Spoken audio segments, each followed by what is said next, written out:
Humihingi ng tulong ang isang pamilya sa Valenzuela para matukoy ang nasa likod ng pagputol ng dila ng kanilang aso. May report si Darlene Kai.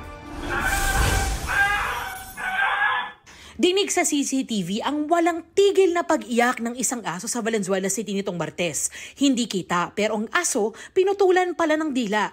Nakita na lang ng pamilya nila Rodley na duguan at nanghihina ang alaga nilang si Kobe. Sabi ni Rodley, itinatali nila si Kobe sa loob ng kanilang compound at di raw nila napansing nakawala ito. Mahigit 2 oras nila itong hinahanap. Si Kobe po kasi hindi po namin pinapakawalan yan. Parang may nagpaputok po, nagpanik po siguro yung aso. Lumusot po dun sa ilalim ng gate. Nakalabas po ng mismong kalsada. Nakakonfine ngayon sa veterinary clinic si Kobe na nagka-impeksyon at nagpositibo rin sa ilang sakit. Yung sa dila, hindi na po mababalik kasi wala na totally cut siya. Recovery stage siya. Kanina, tinry niya uminom sa bowl niya. So, first time namin siya nakitang uminom.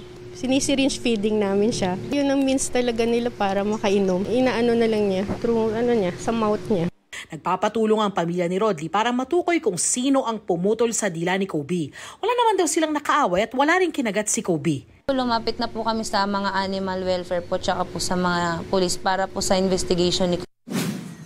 Sa Lasam, Cagayan naman, tuka at ang paa na lang ng isang Northern Rufous Hornbill o kalaw ang nakita ng isang Biodiversity Watch volunteer.